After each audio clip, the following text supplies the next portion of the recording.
आपके पास IND सूचना प्रसारण मंत्रालय के अलावा स्पोर्ट्स एंड यूथ अफेयर्स भी है और 4 साल की उपलब्धियों में हालांकि आपके पास ये 4 साल विभाग नहीं था, लेकिन फिर भी मैं जानना चाहूंगा कि being Olympian and Olympic medallist yourself, are you happy कि जिस तरह हम लोग परफॉर्म कर पाए हैं, सिर्फ शायद 2-3 स्पोर्ट्स में रेसलिंग, शूटिंग, ज्यादातर इसी में हम लोग परफॉर्म कर पाए हैं, एक कंट्री हमारे साइज और स्केल की, और आपके जैसे मंत्री जो बैठे हैं खुद ओलंपियन और ओलंपिक मेडलिस्ट हैं, क्या आप खुश हैं जो प्रोग्रेस अभी तक हुई है और आपका क्या प्लान है आगे का?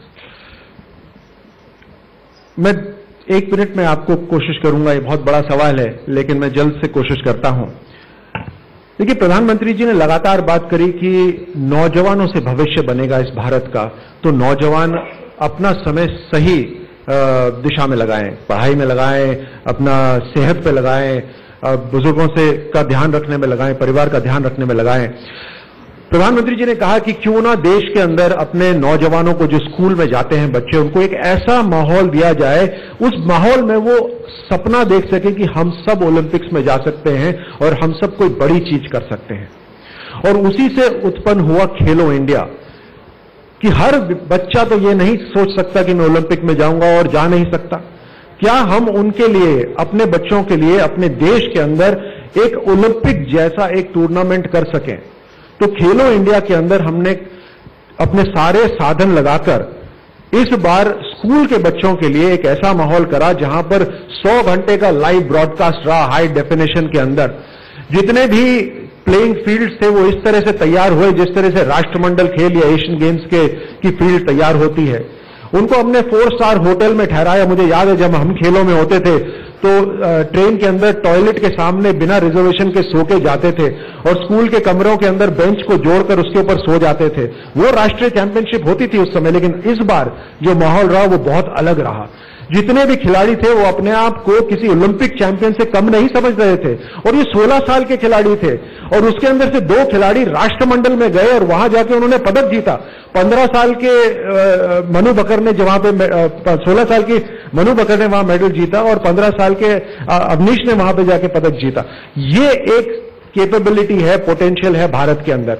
अब आपको जान के खुशी होगी, ये तो आप देख चुके हैं, अब आपको जान के खुशी होगी कि 2028 ओलंपिक्स की अगर तैयारी करनी है तो नरेंद्र मोदी सरकार कैसे तैयारी करती है। इस साल से हम देश के 8 साल से लेकर 12 साल के बच्चों का टैलेंट हंट करना शुरू करेंगे और कम से कम 1 करोड़ बच्चों को टारगेट करेंगे और हर साल ये हुआ करेगा। मोबाइल एप्लीकेशन उसकी तैयार है, सारे स्कूलों के माध्यम से, सारे माता पिताओं के माध्यम से हम ये टेस्ट करेंगे।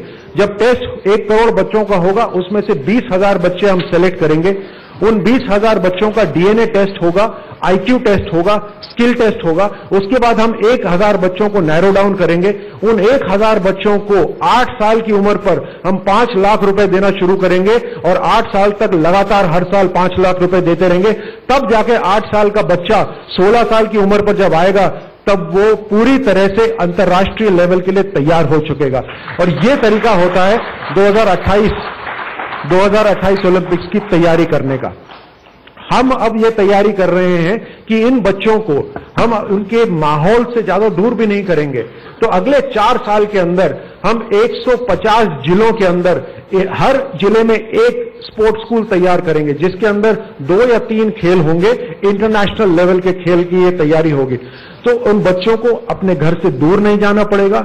इस साल हम तकरीबन 20 स्कूल ऐसे तैयार करेंगे जिनके अंदर अंतर्राष्ट्रीय लेवल की खेलने की तैयारी होगी। इस माहौल से हम आगे बढ़ेंगे। अब लीग्स आपने शुरू करी है, बहुत बढ़िया है। आज यहां पर रेसलिंग फेडरेशन के प्रेसिडेंट बैठे हुए हैं, आपने रेसलिंग लीग शुरू करी है। ये जितनी भी लीग्स हैं ये बहुत पॉजिटिव स्टेप है। अब भारत के अंदर 3 महत्वपूर्ण लोग हैं, जो पहले होते थे वो नहीं।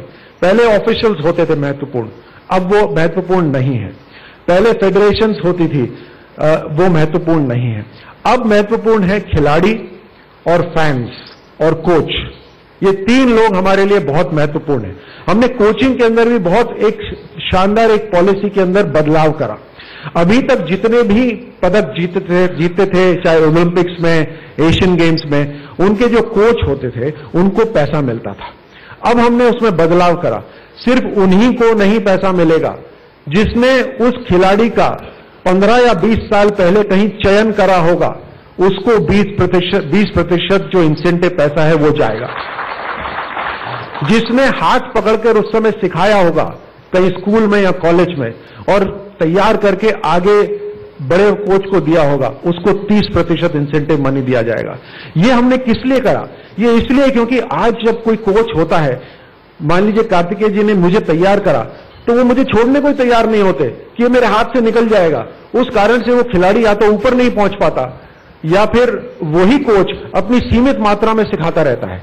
ये एक पासिंग ऑन कि मैं प्राइमरी का टीचर हूं, मेरी काबिलियत प्राइमरी की है, मैं प्राइमरी से, क्योंकि प्राइमरी में सिखाने का तरीका अलग होता है, पेशेंस चाहिए होता है। उसी तरह खेलों में प्राइमरी लेवल पे पेशेंस चाहिए होता है। मैं तैयार करके मिडिल स्कूल को दूंगा, मिडिल स्कूल में अलग तरीके होते हैं, मिडिल स्कूल से तैयार करके मैं मतलब प्रोफेशनल कॉलेज टाइप मतलब हाईएस्ट लेवल पे दूंगा।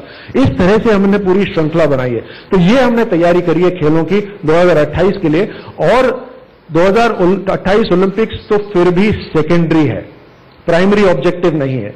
प्राइमरी ऑब्जेक्टिव वही है जो राहुल गांधी जी की मम्मी ने उनको बहुत साल पहले कहा कि थोड़ी वर्जिश करो, जिससे अपना जो भी काम करोगे वो बेहतर करोगे।